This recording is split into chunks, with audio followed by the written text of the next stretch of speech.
I'm truly excited to be reprising my role as Madam Chair for the third year of this great diversity debate. It's a source of enormous pride to me, and I know I speak for the rest of my co-directors in saying how much we enjoy this evening. We're so proud of the response that it gets from both within the gold sector and beyond every year, and the amount of enthusiasm that we see throughout the year for what we're going to come up with next. So I know that you're all dying to hear from our esteemed panel, so what I'm going to do first is just introduce them and then give you a little bit of some thoughts behind the debate topic for this evening. So the first speaker that we have this evening is Raleigh Finlayson, who's the Managing Director of Saracen Mineral Holdings. Whilst needing no introduction, I'll give you one anyway. He's a mining engineer with over 20 years of technical and operational experience in the mining industry in multiple disciplines, including both underground and open pit operations. He commenced with Saracen Mineral Holdings as General Manager Operations in 2008 and was appointed Managing Director in 2013, which is pretty good going by anyone's standard. Raleigh previously worked at Panoramic, Oceana Gold and Goldfields. Raleigh is passionate about mining education and is currently the President of the WA School of Mines alumni, where he's doing really great work with the team there. I should also add that Ral has also won a whole stash of awards that are probably too numerous for me to rattle on off here, including taking out the Business News 40 Under 40 Award in 2018, seeing off some pretty stiff competition, actually, that year, and also Mining News CEO of the Year Award of this year. Ral also gets a shout out for having put up his hand to participate in this event at last year's debate. Now, I'm not sure if he got carried away with the fact that the debate last year coincided with his 40th birthday celebrations and the joie de vivre took over, but he has stayed absolutely true to his word throughout the year. So thank you, Ral, for your enthusiasm and your drop-dead competitiveness that we've already seen up until this point. In recognition of our landmark partnership with Netball Western Australia, I'm absolutely delighted that Stacey Marinkovic, the head coach of West Coast Fever, joins us this evening in the first opposition position. Stacey is the first player in National League history to both captain and coach the same club, which I think is living proof of the women's capacity to multitask. And she has led the West Coast Fever to their only two finals appearances in 2015 and 2018, including their first grand final appearance in 2018. Stacey's also served as the Australia Fast Five coach and has worked in the Australian development side this year. I think we've also had a bit of nervousness about Stacey's advanced state of pregnancy this evening, and again, a huge shout out to her for putting her hand up for this.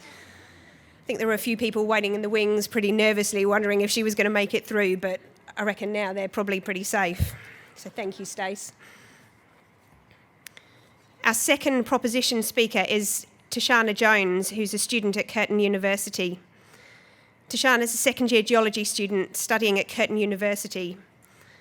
Upon realising a gender diversity gap between university and industry, Tash founded and became the president for an academic club, Women in Mining and Resources. She hopes to provide a different perspective to the gender debate and bring students into the conversation, something which we openly welcome. Tashana plans on securing a graduate position at a leading gold mining company, so recruiters form an orderly queue after the debate, and she's very keen on promoting equality in the workforce.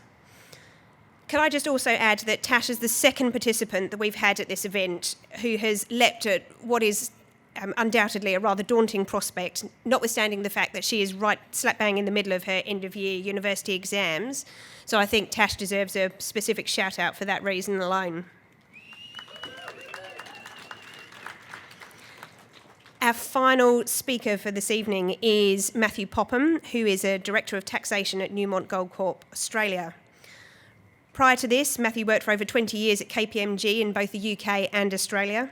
He headed up the Inclusion and Diversity Group at KPMG's Perth office and has taken on a similar role at the Subiaco office of Newmont Gold Corp. Matthew's been on the board of the Australian Inclusion Group for 10 years, the last 5 as its chair.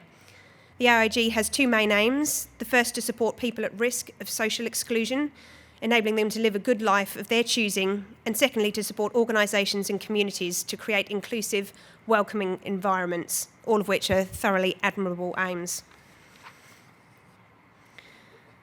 Just by way of a very brief introduction to the debate topic for this year, those that have been to this event previously will know that we try and explore the more knotty angles around diversity, and we're not afraid of courting a little bit of controversy. You know, need only look at Brendan Grill's speech last year to see that. In the first year of this event, we looked at whether or not we needed to stop fixing women, and last year we explored the utility of gender equity targets. And this year we're going to take a bit of a change of tack. Personally, I've been really interested in the amount of commentary around diversity fatigue, particularly in the last 12 to 18 months, and particularly with respect to gender. So for this year, our team's really going to be looking at whether or not the focus on gender diversity has actually created some really unintended consequences, or in fact whether or not that whole strategy of focusing on gender was in fact flawed from the outset. And so, without further ado, I move the following motion, which is that this House says that a diversity debate that begins and ends with gender is doomed to fail. And with that, I invite Raleigh Finlayson to the stage. Thank you, Kelly. I did sign up last year. I'd had about 90 beers at the afters. I do remember signing up with a Mr. Stuart Tonkin, who apparently pulled out because he was in Alaska, but I happened to see him walking in. There he is. Mate, it's good to see you. I'm glad you didn't get eaten by bears, mate. That's all I can say. So I am very festive tonight. I have come bearing gifts, but before I launch into that, I did ask Kelly for 1 minute to thank the Gold Industry Group. So what I'm going to ask you all to do is raise your right hand if you think that Kelly and Rebecca and the rest of the Gold Industry Board do a fantastic job in gender diversity. Okay, it's unanimous, so round of applause for the team. Okay, I've got another really simple question for you. So raise your right hand if you think Kelly, a respected lawyer at Goldfields, would be open to bribery and corruption. Well, I was expecting none, but that's quite interesting, by the way. So, Kelly, I've got a question for you, and you are under oath. During our speaker prep, did you or did you not say that you're open to bribes when picking the winner of the debate tonight? I did. Yes. So I have got a brown paper bag full of Trumpy's favourite $100 bills, and I thank the Saracen elves at the back there for helping us out. Rest assured there's more money in there than you gave the Springbok front row. Obviously, no good with your lines last week. So, hang on, I've got a debate to do. What time? What's the? Yeah, so we're on the 4 team. So, where am I up to? Hang on, upside down, Miss Jane. It's all right, I'm good to go. So, my question to you, obviously, I could talk about lots of things as minority groups, and to do those groups justice, I'm going to choose Aboriginals and Torres Strait Islander as a minority group and people with disabilities. That is not to say for 1 second that diminishes the need to push forward with gender equality. I've got a very simple reason for that. It's good for business, because certainly in my family, girls are smarter than boys. Woo! Yeah. That's one. And I think that changes when we get to adults, from what I can gather.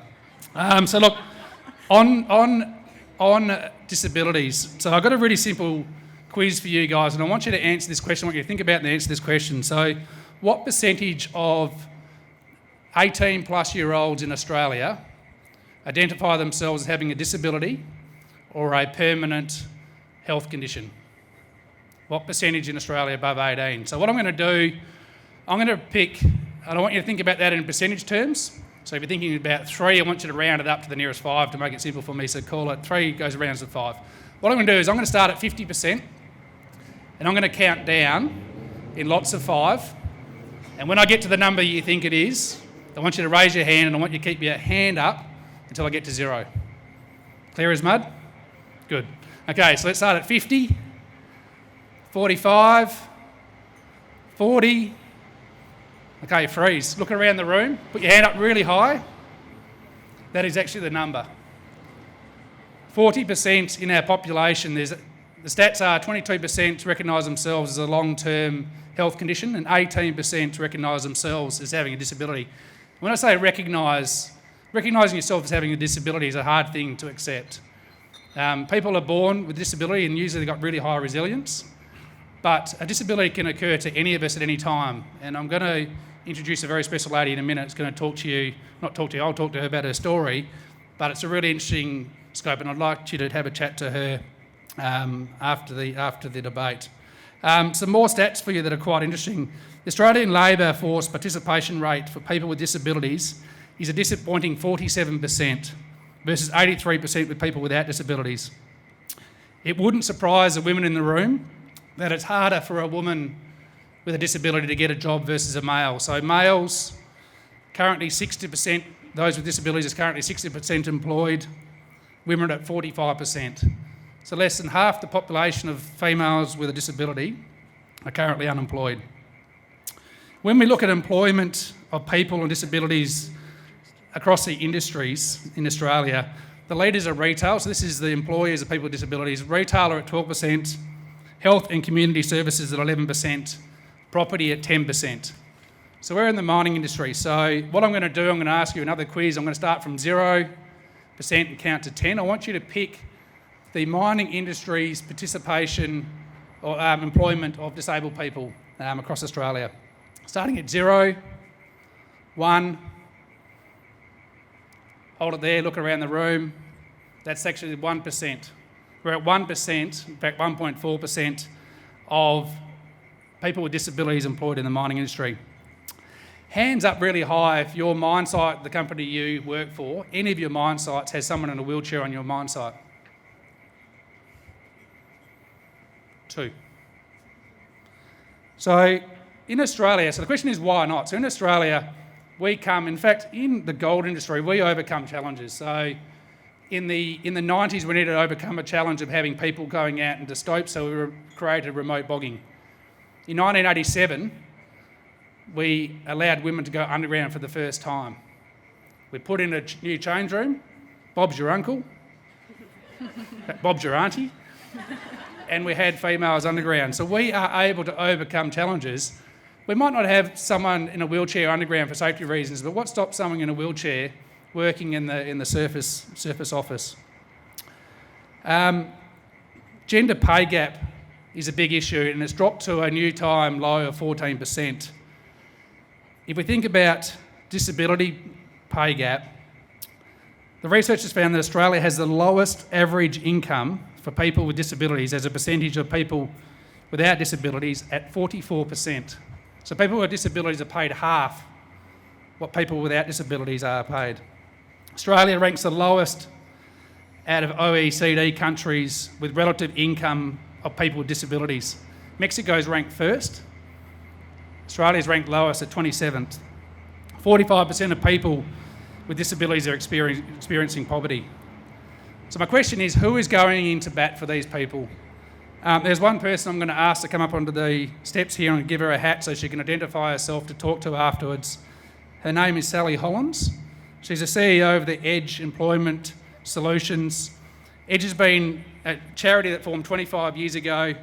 They're targeting to have 400 people with disabilities placed into jobs this year, 7,000 in total over the term.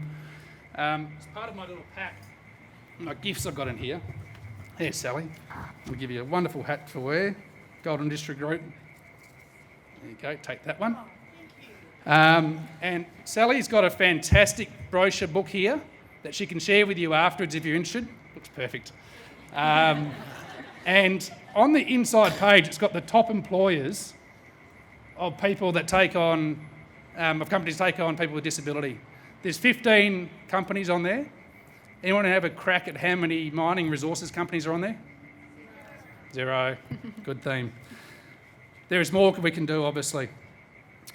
Why would you employ someone with a disability? And Sally's the best person to answer this question. They're reliable, they're extremely loyal, they're fantastic for business and overall diversity, and Sally does it for free. So apologies to any of the recruiters in the room, but you can pay 10 to 20 grand or you can pay nothing. Because Sally's awesome, and you also get coaching for the 6 months after that as well. So a round of applause for Sally and everything that Edge do. Okay, quickly, I know I'm running out of time. I'm going to talk about Aboriginal and Torres Strait Islanders as a group now.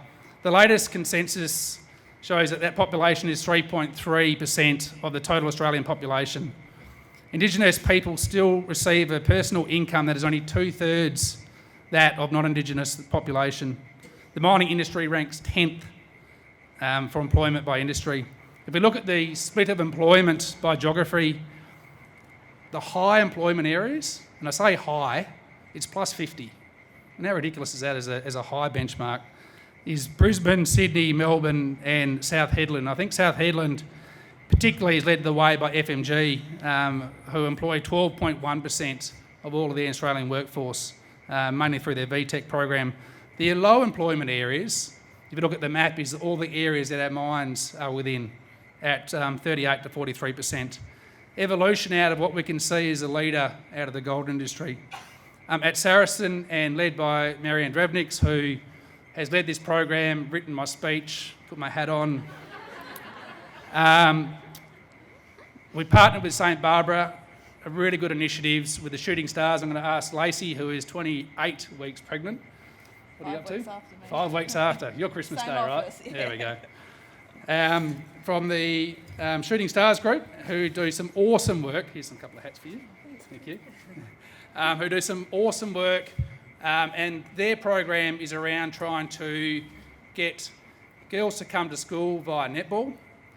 And in doing so, they go to school, they train them up into guns, and then Stacey recruits them into West Coast Fever.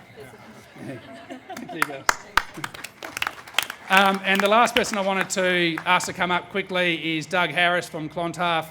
Also does some fantastic work. They do a mining in the land camp where they get young Indigenous boys. There you go, Doug. You get a catch? Here we go.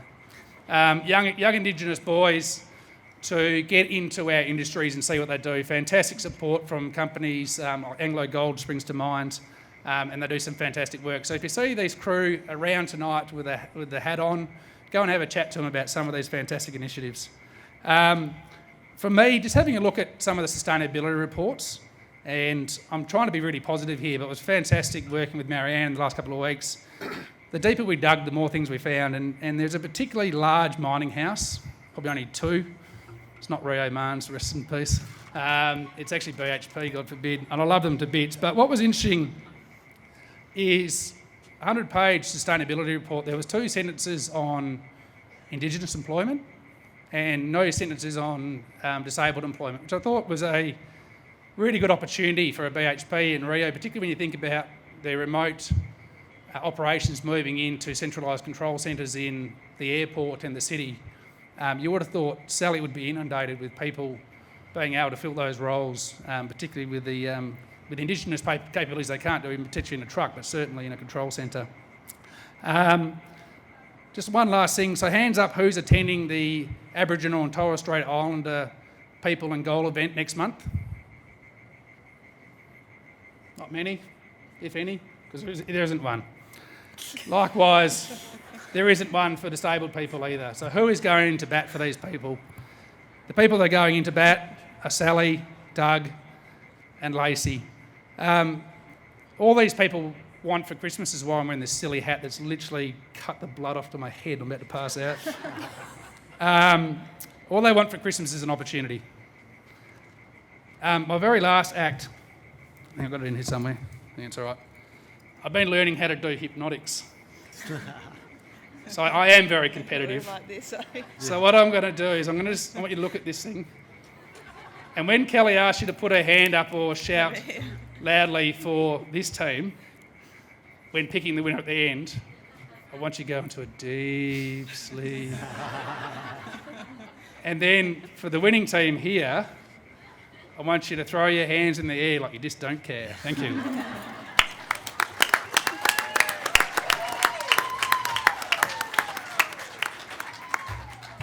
Thank you very much, Raoul, for that very compelling case for broadening our focus. It remains to be seen whether the cash in the brown paper bag will be necessary. I'd like to invite Stacey to the centre stage.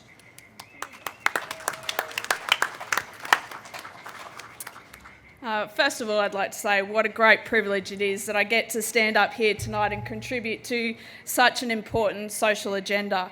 And so I must start by thanking the Gold Industry Group for providing me with this amazing opportunity.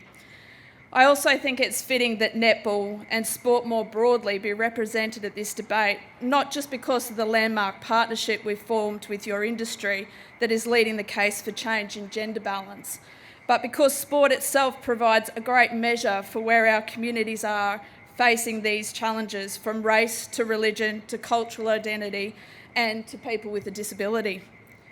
But tonight we're talking specifically about gender, and let me be clear from the start, gender does need to be dealt with first. For all of us working and living in Australia, there is a powerful focus on equality and opportunity, and now more than ever, an active push to empower people and communities to achieve, regardless of who they are and where they come from. However, there are still significant hurdles that we face in our own individual pursuit of success, and despite the incredible progress we have made in this area, gender is still one of them. It's also the hurdle, if overcome, can have the greatest impact in shifting the dial in our approach to addressing all areas of prejudice. Everyone is born either male or female, their sex determined by their anatomical makeup, and at some point in our life, we have all been asked to confront the question of gender and what it means to be a man or a woman. It is important to be reminded of the definition of gender, the socially constructed characteristics of men and women as defined through their roles and relationships with other men and women.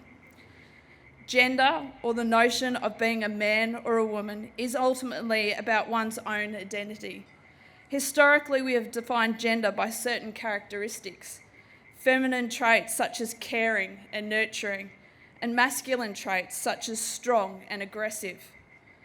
These definitions, however, are shifting, and so one of the critical reasons we should be tackling gender first is that our preconceived notions of gender are no longer relevant. Our friends at Channel 9 recently pointed out to us that this year more women watched the Australian Men's Open final and more men watched Married at First Sight. Yet advertisers are still spending against outdated assumptions of their audiences, pitching beer to tennis viewers and self-tanning lotions during reality TV. By addressing gender first, we address an issue that is relevant to every person in society, whether they realise it or not. And arguably, we are tackling one of the most complex and challenging debates on the whole. I'd like to share with you my own experiences in this space and hopefully highlight both the great things we have collectively achieved, but also the areas where work still needs to be done. Having worked in a highly dominated industry as a senior account executive at an international broking company prior to my coaching career, to then transitioning to a female-dominated organisation as head coach of the West Coast Fever, I have gained some unique and quite different experiences that have helped me shape my views around gender. As the leading women's sport in the country, the gap between netball and even the third largest leading men's sport from broadcast pay and corporate support is significant. It's why we are so proud of the Gold Industry Group for making one of the single largest investments in sport for women in Australian history. It's why your industry puts its money where its mouth is when you identified a real gap in your own environment. The Gold Industry Group set about investing in a partnership with a real organisation that creates genuine pathways for young women into education, employment, and ultimately into leadership roles in our community. I do want to take this opportunity to commend the Gold Industry Group on what it has done. And whilst we know this is going to be a long and fruitful partnership that will no doubt expand and evolve over time, we have already achieved some incredible things in our first 7 months. 2 weeks ago, 15 young Aboriginal girls from remote communities around the state attended an Aboriginal All-Stars leadership camp. We had members of the Gold Industry Group and other sectors present on topics including leadership, nutrition, and employment pathways. This was an opportunity that these girls wouldn't have had otherwise, and we now set them on a pathway that hopefully puts them in higher education and ultimately into positions of employment and leadership. Later this month, we'll be launching the first ever netball scholarship program with our partners at the University of Western Australia, thanks to the Gold Industry Group. This is a scholarship designed to give young women in the netball community the opportunity to pursue a tertiary education, specifically around the roles in mining industry, where we know there is a significant gap in gender. Furthermore, the Gold Industry Group has helped us expand our Shooting Stars program.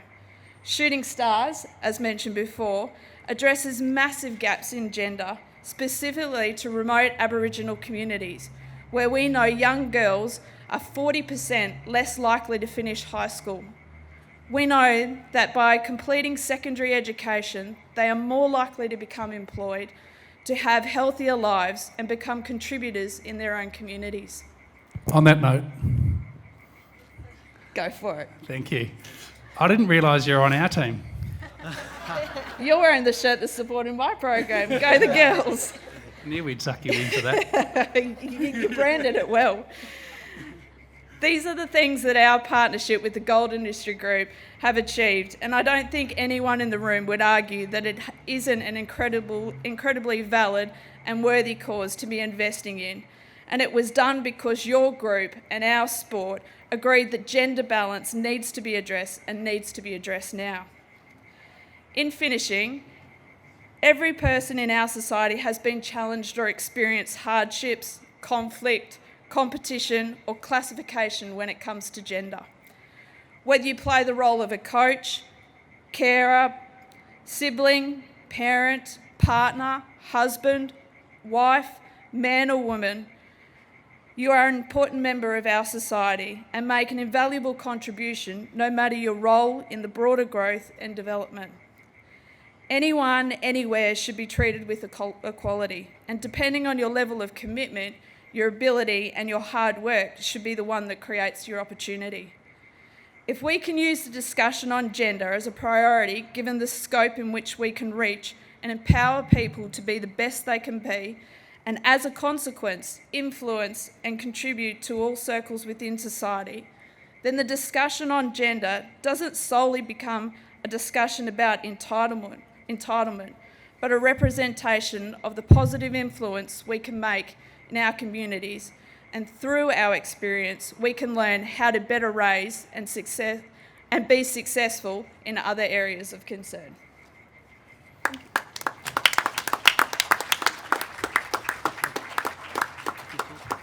Thank you so much, Stacey, for that very passionate and thoughtfully reasoned argument. That was beautiful and pushed my buttons, because obviously it talked to all the great work that's been done this year that we're all very proud of. Tash, over to you. I know that she's got something special for us, so let's give it up for Tash. Thanks for that. As mentioned, I am right in the middle of my exams, so excuse me if I'm a little bit tense or hang around the bar a lot. I grew up in a small country town. Nothing ever happened except for football. I spent my weekends down at the footy oval watching my brothers play game after game after game after game after game after game. Footy was such a huge thing for our town, and eventually it got noticed and the Freo Dockers came to visit us. I was worried there might be some booze, so I asked my dad if he'd take us to go visit them. So me and my brothers, we all went down to the footy oval. My brothers wore their jerseys and I wore my dad's. We got to the footy oval, and standing there, 6 foot tall, stood Matthew Pavlich. And I ran up to him and I said, "Can girls play in the AFL?" And he looked at me and he said, "Of course they can." And this was about 15 years ago, so way before women were actually playing in the AFL. So it was a pretty big deal for me. Unbeknown to me, Matthew Pavlich had just changed my developing assumptions of gender. I attribute all my passion for equality to that moment, and so I stand before you tonight to join in this debate. My proposition to the House is that a focus on gender diversity has created a backlash which has impeded progress. From my experience, the issue of gender diversity has always been addressed on a larger scale rather than an individual one.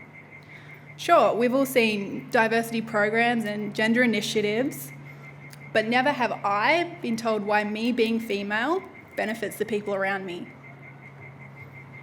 When it comes to the workplace, we're all there for our own somewhat selfish reasons. We know that a pay rise will put more money in our pockets. We get that doing this project will lead to that promotion that we so desperately want. We even understand why sometimes we have to work late on a Monday to finish early on a Friday. But on an individual level, we don't understand why gender is actually beneficial to us.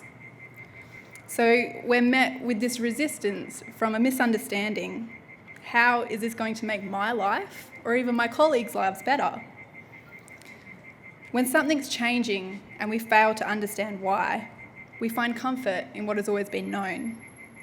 Unfortunately, for the changing dynamic around gender diversity, this means that people who don't understand it resist it due to this preconceived idea to stand with your own gender.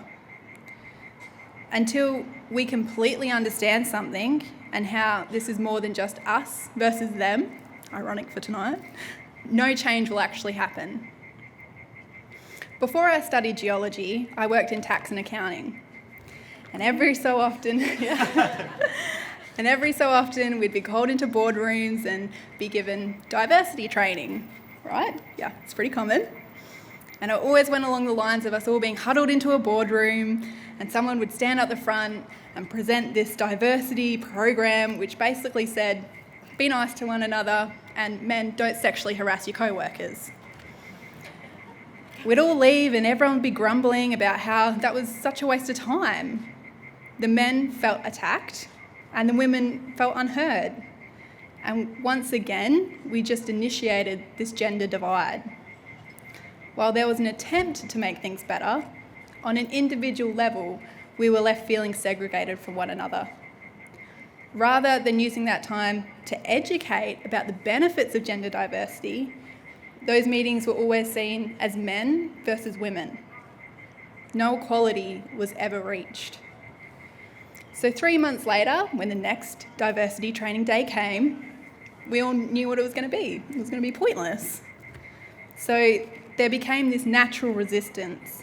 Am I going to end up feeling better or worse by the end of this?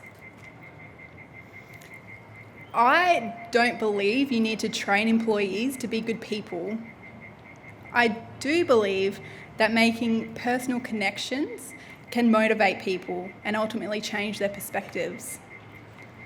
People might actually change if we make it easier to understand why this is good for them specifically, rather than telling men how to behave and have the women watch on. In 2018, I made the switch from tax and accounting and went to study geology at university. Yeah. I was excited to be entering an industry that addressed gender diversity so progressively. After all, mining's always in the news for gender equality and for hiring females and painting dump trucks pink. Unfortunately, university was different to what I expected. When I first started at Curtin, I noticed that the geology building was built a little bit weird. It is old, so. The building has 3 levels and male toilets on every single level, but only one single female toilet in the whole building. I thought this was really weird for a university that pushes so heavily for women in STEM. Why could one of our most basic fundamental needs not be met? So I approached my lecturers and I asked them about this. And, I said, hey, come on, what's going on here? And they replied, this building is old and women never used to come in here.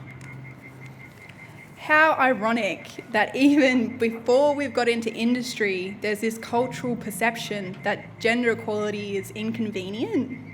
Yeah, we want more women in STEM, but no, you can't have enough toilets. It's unsettling to think that perhaps gender equality is inconvenient. Maybe we've created this world where being represented is more important than being included or even understood. Perhaps people recognise the need for diversity, but don't truly understand what it entails on a day-to-day level. 6 months ago, I was interviewing for a mining scholarship. When I was asked about my extracurricular activities, I mentioned the club that I'm president for at Curtin, Women in Mining and Resources. Upon saying this, my interviewer rolled his eyes and he said, "Oh, you're one of those feminist types." I couldn't believe it. Here I was under the impression that this was a good trait and it showed initiative and a passion for gender diversity. But for some reason, to him, my interest in gender equality was seen as a negative thing. Did he understand that this club was created to positively support a minority group? Was it my responsibility to tell him that and change his presumptions? I left that interview feeling confused. I now wonder if being the president of this club will unintentionally do more harm than good. Does being part of a women's club ironically make me a sexist? Will I be perceived as an inconvenient feminist who hates all men and think women are owed everything? Gender diversity has unfortunately become associated with women's strikes and sexual harassment, and now it carries a somewhat negative connotation. Maybe we suppressed gender equality for too long, and now we have all this new and exciting energy where we're seen as aggressive rather than progressive. Are we so focused on being understood that we forget to be understanding? I don't think diversity is the problem. There's proof of diversity from everyone standing here tonight. We have women, we have men, we have students, we have CEOs, we have people of all ages and all backgrounds. From my experience, the problem is a false presumption, a judgment that I'm going to be inconvenient. But I get it, it's 2019 and diversity is new for us all. We're all still trying to be politically correct. But if we keep pushing for something that people don't truly understand, we're going to bulldoze over the progress we've already made. Gender diversity is more than saying, men, don't look at your co-workers' boobs, and yeah, women come and do science. Gender diversity should be the norm where everyone is on a level playing field, regardless of what pronouns you use. So while I can stand up here tonight and tell you stories where gender diversity is seen as an inconvenience, nothing will change until people understand that this is actually beneficial to them. And the only way to do that is through open conversation. So use tonight, debate with one another, tell your side of the story, be proud of your gender. We can't possibly aim to reach a cultural normality if we don't address it in our own lives first.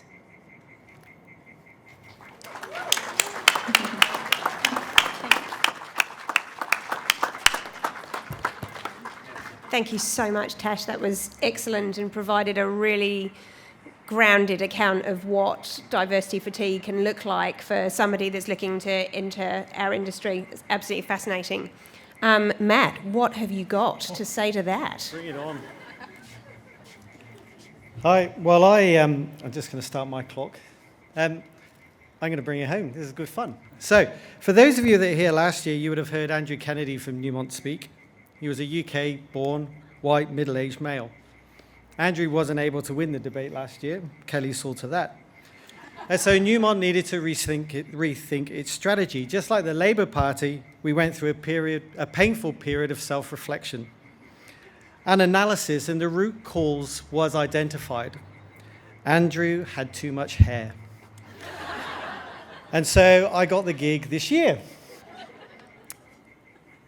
I'm going to talk to you today around why the focus on gender diversity has opened up the necessary broader discussion around diversity. As Kelly said, I'm involved in the Australian Inclusion Group. We spend a lot of time working with people with disabilities, physical, mental illness, and people from Aboriginal and migrant backgrounds. And I'm certainly not going to stand here and disagree with anything that he said, because those statistics are unacceptable. I'm actually not necessarily going to disagree with things that Tash said, because a lot of what I'm about to say is probably quite consistent in many respects to what Tash has said. What I'm going to say to you, though, today is we're on a journey. Society hasn't been ready for the disability discussion. What the gender debate has done is enabled an evolution of thinking that means that we are about to be ready to have that debate. The diversity workplace debate really started in the 90s. Outside of the US, where a lot of the initial focus was on race, gender was the first main diversity focus worldwide, and largely because the lack of equality was obvious and easy to measure. And if there are two things in the world that middle-aged white men like, it is things that are obvious and easy to measure. Back then, those that identified with the LGBTI community were firmly in the closet. Parental leave policies were largely non-existent. There was no such thing as flexible work hours. Employees couldn't work from home. As we've heard today, the current day is not perfect, but we have made significant gains in these areas, a whole range of other areas, and we're well set for the future. Importantly, the language of workplaces has changed over time. Women in the office are no longer referred to as girls. Men who don't want to go to the pub after work are no longer gay. Someone doing something stupid or making a mistake is no longer called a spastic. And I can say that because I've got a boy with cerebral palsy, so that's acceptable. And the pace of change is quickening rather than stagnating. I'm a business economist by trade, and I'm fully in the Mark Twain camp of lies, damn lies, and statistics. And I'm not going to run through a whole load of statistics tonight, but one thing that I did find interesting was some recent research undertaken by BCG, which involved 17,500 respondents across 21 countries. And it noted that the attitudes of male employees under the age of 40 on diversity, and specifically gender diversity, are very closely aligned with those of women, whereas this is not the case of men over 40. I'm not sure if Raul's over 40 or not yet, given that he was 40 under 40. Kelly and I are at the same age, actually, we're at the same event. I know one of us looks 40 and the other one looks 50. Tread very carefully. But all I'm saying is that Rally and I are obviously the exception to every rule. But what it means is the leadership barriers to better diversity and inclusion are being removed as those under 40s assume greater and greater responsibility and take on leadership roles. We are coming to that tipping point. The pace of change has also been helped by technological advances that enable far more flexible work patterns than ever before. But most importantly, there's been a change in workplace practices, and there is now a focus on inclusion and retention. And that's a natural response to the initial gender diversity debate. Initially, the white, male, middle-aged solutions to fix the gender disparity was to recruit more women. Easy, job done, let's go to the pub. Plenty of female graduates existed. The Australian government's own statistics say women accounted for 56% of all graduates way back in 2007. Plenty of female graduates were employed, and the gender mix at graduate and lower levels were healthy. But after that, the analysis went wrong. At more senior levels, the gender imbalance remained and didn't improve in the short to medium term. Part of the answer was that it takes time for graduate females to move through the organization. In my previous life at KPMG, it takes 10 to 15 years to make a partner. But the main concern was retention rates. And organizations started to focus on why retention rates for females were so bad. And the answers to that question benefited and will continue to benefit everyone.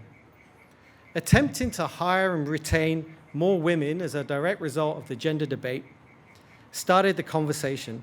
And for the first time, many organizations were starting to ask the question, is this a place that women would want to work in?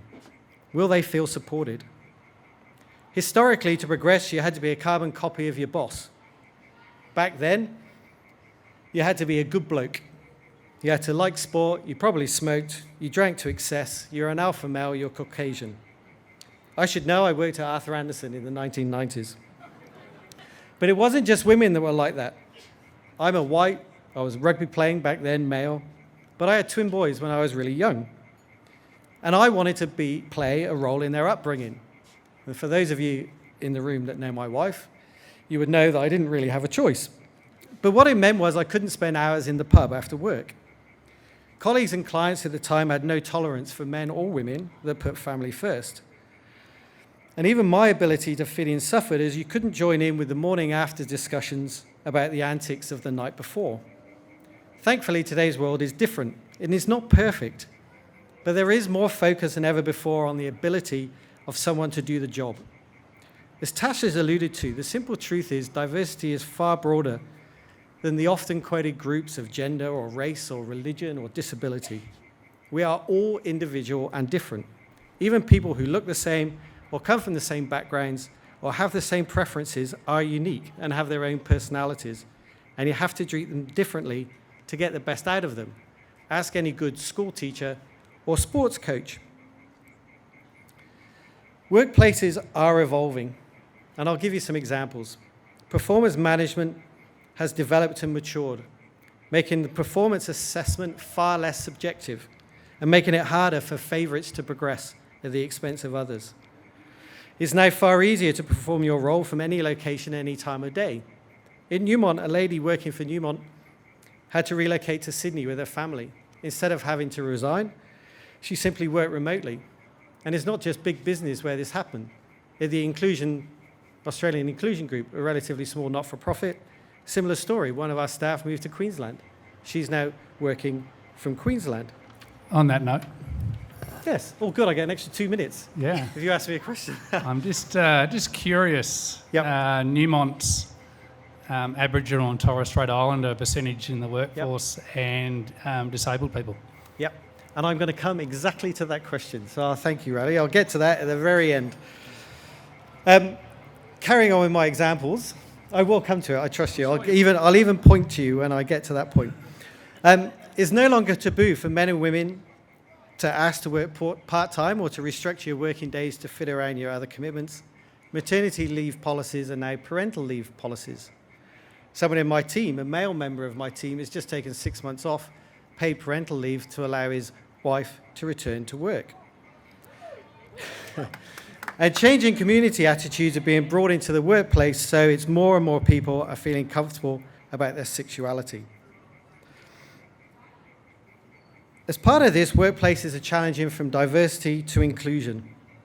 And the really exciting change is there's been an evolution of thinking so that workplaces are now not simply focusing on inclusion of specific minority groups, but rather how can they create a sense of community and belonging that all employees can be part of.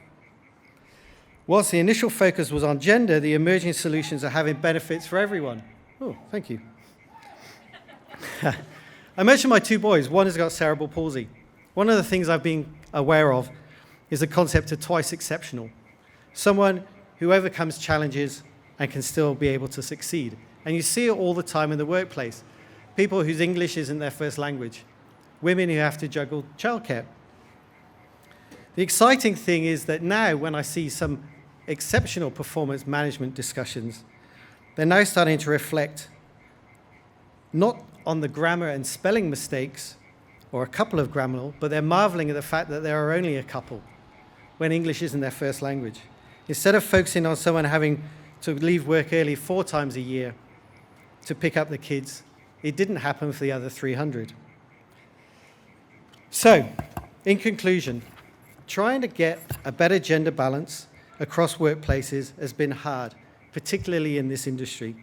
Progress has been slower than we'd expect, and it's complex. But don't let that stop you from recognizing that the workplace of today is very different from the workplace of the 90s.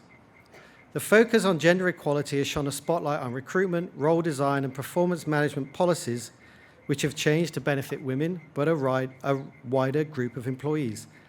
The diversity debate started with gender, but has evolved The thinking has evolved. An organisation is now far more capable to deal with the diversity or the ATSI poor statistics, is now in a place where it can actually think about how can we solve that problem. Whereas back in the 90s, the thinking was just not sophisticated enough. In closing, all I would say is the diversity debate is difficult. It started with gender. It may well finish with gender because it's the toughest nut to crack. But in the intervening period, there has been, and will continue to be, many successes along the way. Workplaces are far more welcoming and inclusive than they've ever been before, and I wouldn't call that a fail.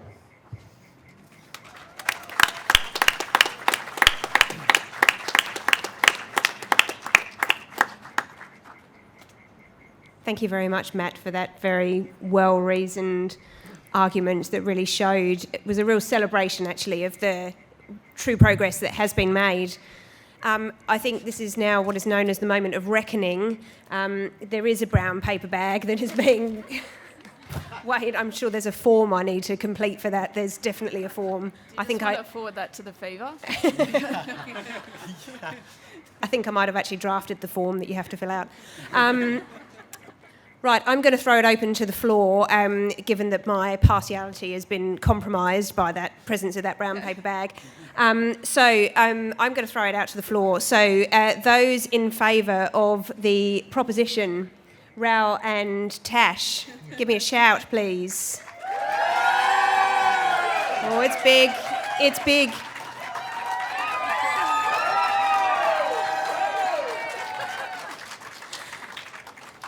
And for my friends here... Can I just say, this might be a good practice for coming to a Fever home game, so want to hear it as loud as you can. And for the opposition... Oh,